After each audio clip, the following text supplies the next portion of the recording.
Well, hi, everyone. Welcome to Gig. I'm your host, Mike Redman. This is the third episode in our four-part series on scoring music for games. We've learned a lot so far, and in this episode, Jeff and Alec take us inside their creative process, how much music goes into a game, how to handle revisions, and how to collaborate effectively with developers. The stories and insights they share are truly invaluable for anyone looking to get into game music. So let's jump right in. So just a couple things that occurred to me.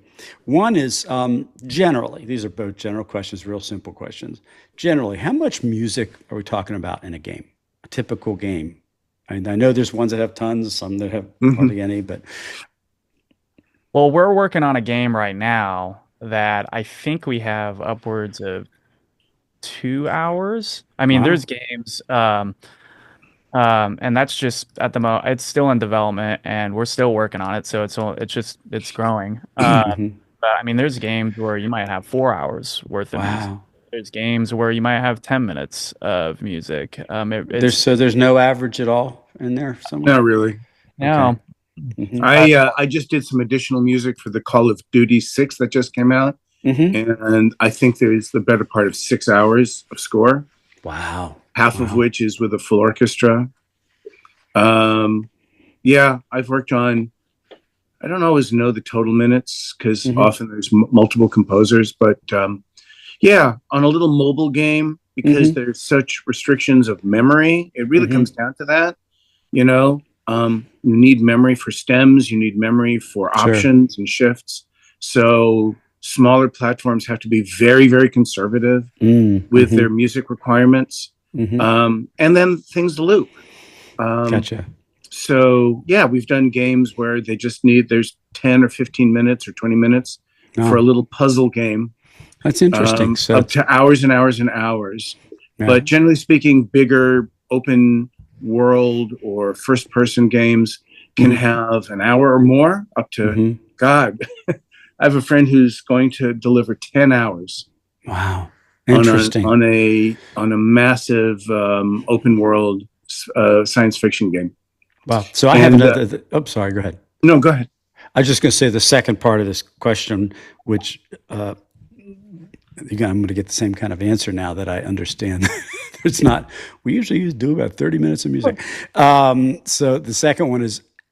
When you're brought in, then this is the obvious question, and you guys have got your budget for somebody. How in the world do you do payment schedule for something like that? Is it something down, something here, something there, something on completion of phase one? Yeah, that's a good question. So I'll give you a quick answer. Often, and regardless of the scope of the game, the size of the game, sure. Music tends to be done in clusters where you will write 10 pieces, 10 compositions. Then they go off and they will do what they call testing, where they experiment with how the music sounds and feels in the game, both artistically and technically. If it gives them, they may say, "Oh, we need more stems," or "Can you blend stems?" or "Can you divide this into a lower energy piece and a separate higher energy piece?" So there's a lot of back and forth. So usually we will get an assignment. We will accomplish what we know is a subset of the assignment. Then we may have to wait. And the wait can be days and sometimes weeks where we just forget about it. Yeah.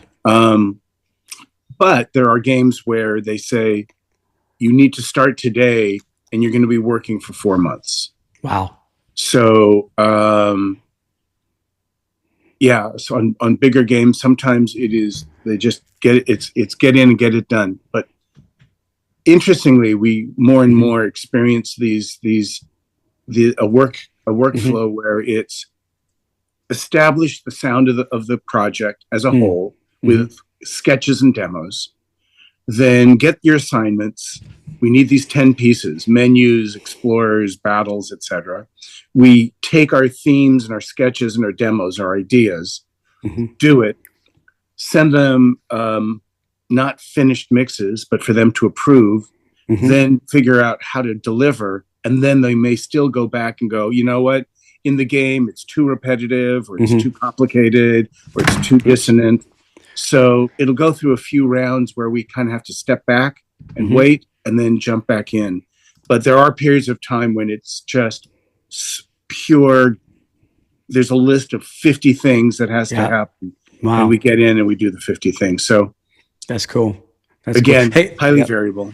So this is kind of the end of your process once you've delivered these stems, right? And then you get a big check. I mean, well, a check.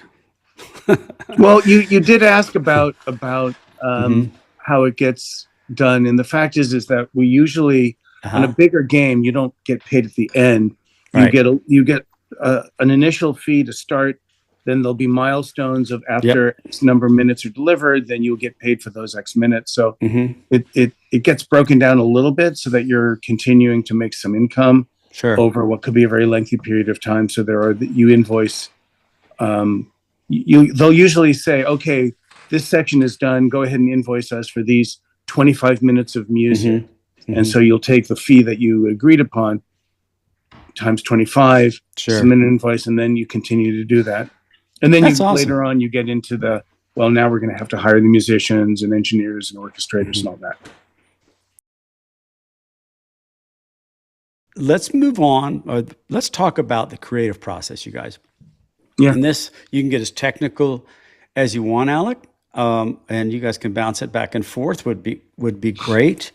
But you can, I think probably there is some technical parts that need to be talked about, engines and things. I like cars. I don't know. But it's very much like I bring a project to you and I'm one of your bigger clients. We've been working together a long time and it's a cool project, but it's in development. It's probably going to take a while for us to do on our end.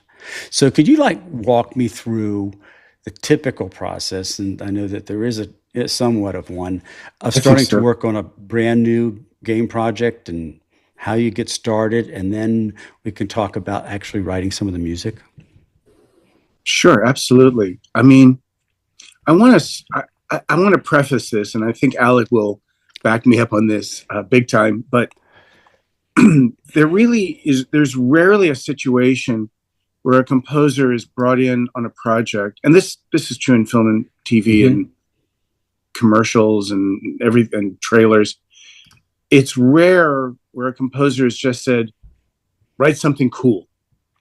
More often than not, a game developer, including ones that I've worked with multiple times, will say, I heard this music and it makes me think this is kind of the direction that I think we want, whether it's an Aphex Twin track or a famous, video game score from, Mick Gordon or whomever.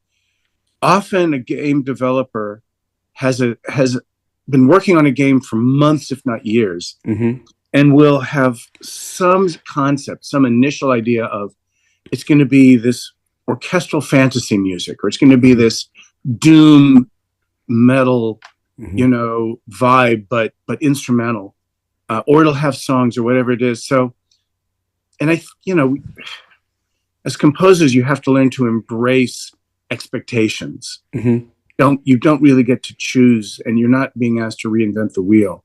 So to that end, we're given a blueprint, a sonic blueprint of of what it's going to sound like, and a stylistic or genre idea of where we're going to start. From there, I think we do get the opportunity to be very creative, because we're going to think about whether or not we want to have substantial amounts of unique sound design, maybe we'll be time stretching,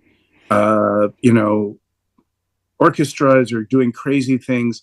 But this is the point where a composer will spend a lot of time coming up with a theme, a suite of themes, a battle theme, a character theme, a villain theme, a tension theme, whatever it is, that are either separate or related, based on that initial brief. So the brief is going to be dark Gothic orchestra with, Persian solo, string instruments or vocals or choir or whatever it is. And you start from there. You go, okay, well, I don't have to think about that anymore. Now let me come up with a great dark Gothic orchestral theme, and let me think. Maybe I'll give them a surprise. Maybe I'll throw in some bagpipes. Maybe I'll use an electric guitar in a medieval mountain setting. Can I stop you for a second? Yeah. So when you're developing all these themes, a la a film score or something, are you then going back to the game developer and saying, this is what we're thinking? And exactly right. And here's 5 different ideas for the basic theme of 100%. Everything. Okay. You nailed it. That's and exactly right. Okay. So basically, I just want to catch every piece of this, because you're being creative. Then I'm presenting, right? Then I'm getting buy-in from the developer team, right? Yeah. Okay. It's exactly right. It's not different from working on a movie. Yep. In that you will present your ideas, because then everything you're going to do for the rest of that project is going to in some way come from that initial germ of themes and styles and connective tissue, weird electronic drums, blah, blah, blah. Now, do you is that the way that you look at it as well, Alec? I personally, I mean, I can even take it a step further back. I like to take a very systematic approach to things, and I kind of get, given your scenario, I think it's really important to sit down now. You're given a job, don't panic. If it's your first time getting a major gig, sit there and think about every part of the process. So I like to think about it in the film realm. So right now you're in pre-production. You get pre-production, production, and post. Yeah. So in pre-production, we're planning, we're thinking about what the assignment is, and what style of music you're trying to accomplish, what musicians you want to bring in to help you achieve what you want. And build out a timeline and set milestones for yourself, and also just have open, communication with your client and say, okay, so this is the project. We want to accomplish this, this, and this by these dates. And give yourself goals to work towards at the very beginning, and start the process and say, okay, I'm going to start.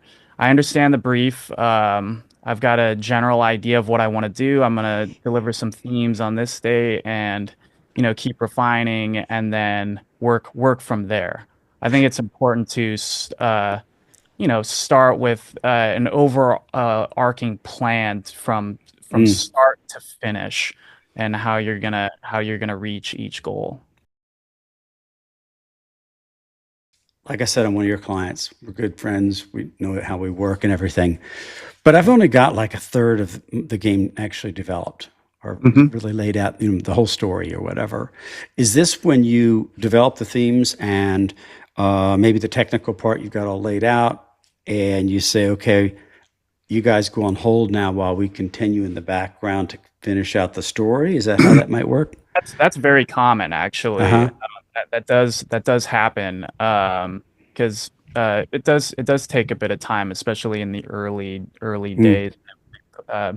Development team is still working through stuff. That very much is a thing. Can you share a story, one of you, about how you handle revisions and feedback?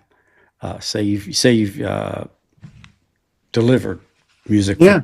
2/3 of this, and I don't know, and then some new executive comes in. I mean, how do you handle that? I mean, just with care, I know.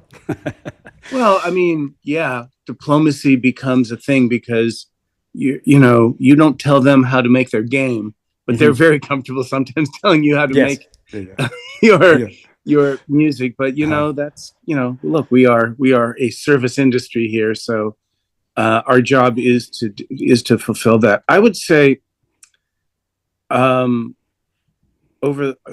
one game that I worked on with a very, very, one of the top. It was a AAA game, and I was working on a very, very very complicated piece of music. In fact, it's the one that you have the screenshot of my Logic session. And I'm gonna show that now as you speak. Oh, well, okay, you won't see it from this story, but I know, but it looks really complicated and cool. It does look complicated and cool. Yeah. So actually, well, at some point we'll talk about what you're looking at here, but they were very happy with the theme.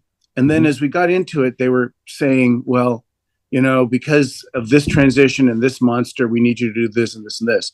And what you're looking at horizontally is, I can't quite count on this small screen, but up at the very top, Michael, you see the different markers for the different sections, and it's dozens. Yeah. After, actually it doesn't, the screenshot doesn't even have the whole composition.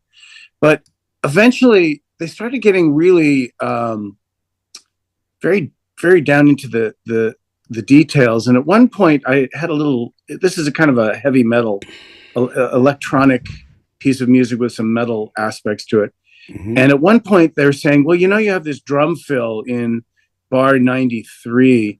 We think that this drum fill might be better. Oh, sorry. And so they would send me literally a little mono, something ripped from YouTube, 1 bar little drum solo that was a little more like Fatboy Slim or something. Mm-hmm. And it was just how detailed they felt they needed to make it. Mm-hmm. But it became it's this give and take where sometimes they say, trust us, you need to do this. Mm-hmm. And sometimes it feels like they just change it to feel like they're more creative than they really are. Yeah. But those are exceptions. Yeah, that's go ahead. We've had some other odd notes, haven't we? It always happens. You can tell a horror story. People that watch this kind of stuff love horror stories. Oh, well, so. we did have a thing where we recorded a section of a game that was a song, and the day the game was about to come, well, the trailer for the game was about to come out, that the singer was embroiled in a very bad in a scandal. Oh no. Just a very bad situation, and that singer in our score got Me Too'd. Mm-hmm. At one point, and then another point, the person who accused him of doing something said, I made it up, and but we got a phone call. We got a message from the game developer that the singer had to go. And they were either going to drop the whole song, and the singer had also co-written the lyrics. But they said, we're a family company, and we can't have a song in the game. But there was a problem. The problem was that they had drawn automation on his vocal into the game engine. They actually dipped certain sound effects using volume automation built on his voice, but they don't have enough CPU power to have an actual ducking compressor. Mm-hmm. So they simulate one in automation in the middleware engine. And they said, we need you to get another singer who sounds a lot like the original singer, as close as possible. Mm. Then you need to have them sing it so that every syllable hits within milliseconds of where the original vocal is. In other words, we had to recreate from scratch a near identical replica of a very, very wild, really crazy, not improvised, but it was a lot of kind of vocal pyrotechnics. I mean, he was an incredible singer, right? Uh-huh. And honestly, we had about 72 hours to find somebody, get them to learn it, bring them in, have them sing it, and then have somebody, and I want to say it was you, Alec, have to recreate the original vocal so that they didn't have to redo the automation because they didn't have time. Oh my goodness. And then the whole thing turned out to be a hoax. I give that credit to Cody, but yeah, it was quite. I remember that time, and it was definitely a process. Wow. Isn't that interesting though? Because I had an interactive company for a long time, and we built a lot of the attractions and things for Disney and Universal, and a lot of it was, saving the day from some technical thing that nobody knew what to do with. And of course, I had a great team that was able to do it and make us look great all the time. But Yeah. those challenges, it's really interesting. I bet you would agree that you've had lots of them, but somehow you figure them out. Yeah, of course. Of Yeah. course. And, quite often, look, I think we all know that bad communication leads to roughly 100% of all problems. That's a good This is line. kind of true in life in Yeah. general, Great line. but in a collaborative environment like working in media where you are part of a team of people and there are people doing sound design and people doing dialogue and people doing fight animation and choreography and special effects and sounds. You just have to kind of hope that somebody can explain why something isn't working. And sometimes they do, and we can fix it very quickly. And sometimes they lead us astray and they say, well, we think that it's too dense, or we think it's too sparse, or we think the energy isn't high enough. I mean, often a note that we get is needs more energy, or sometimes they go, well, we don't like that sound of that melody. And they can't say why. Yeah. But generally, we do our very best to make sure that the people we are collaborating with, and also within the team at Imperia, that everybody kind of goes, oh, this is what they wanted, and this isn't what they got. Yeah. And clearly, when we have problems, it's almost always communication, a misunderstanding about what they want, what they like. Sometimes they don't know enough to communicate it, and we have to give them a few options and get them to sort of narrow it down. Yeah. But we have gotten pretty good at intuiting, weird notes that make no sense because often they're translated from Japanese or Chinese. Because so many game developers have their technical departments in Asia. Yeah. So yeah, we've kind of learned to kind of read between the lines of criticisms and notes and problems and why you can't put that percussion instrument on that same stem with those tom-toms or what have you. Hey, could you guys talk about, as we're talking about process, could you talk a little bit about how your approach for creating like distinct musical identities for characters or environments, that kind of stuff? Yeah. Alec, you want to hit this? Distinct. I mean, my approach. That's interesting. It. I don't really have. It's a lot of experimentation, I would say. You're generally given a direction, and it's just going to the drawing board and playing with what you have. I often get inspired by, sounds that I hear, and I will maybe have a visual in front of me that was given by the client, and I'll just play around on with sound design and figure out what I think goes well against what I'm seeing and what the description is. And yeah, I think it's really just a matter of finding out what inspires you too as a composer. But I really feel like what sparks my creativity and building an identity for characters is just playing around with it could be synth patches or maybe Sure. I piece of music and I'm like thinking to myself, oh, actually, if I do something like that, that'll go great against this character.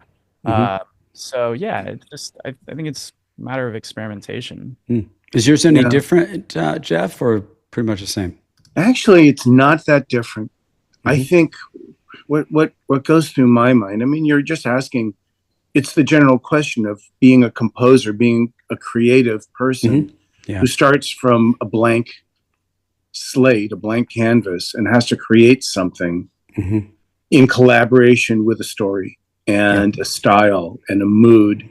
And for me, my first step is to experiment, whether it's sonically or melodically, but I think the goal is always the same. And it's the goal of everybody who's ever written to picture, which is to be really unambiguous. If you're trying to express evil. Don't try to hint at it. I mean, writing something that is evil can have layers. There's a little evil, and there's super evil, and there's wow, that's so evil. Then there's Hannibal Lecter, yeah. And there's Hannibal Lecter. And so there's a range, but making music that is emotionally unambiguous, highly thematic, something that will capture people's attention without distracting them. And different game people, just like film and TV, will say, I don't want to distract people from this dialogue. I don't want to distract people from these clues. So there are different expectations, but within those expectations and the brief, you just want to write something interesting, unique, that expresses how you view that character or that situation or that, in many cases, that world, those main themes that are there to express this is a world of, fantasy, of horror, of drama, whatever it is. And whoever those characters are, it's about getting so focused and saying nobody's going to confuse this with something else. Right. Great. Thank you. That's a great explanation.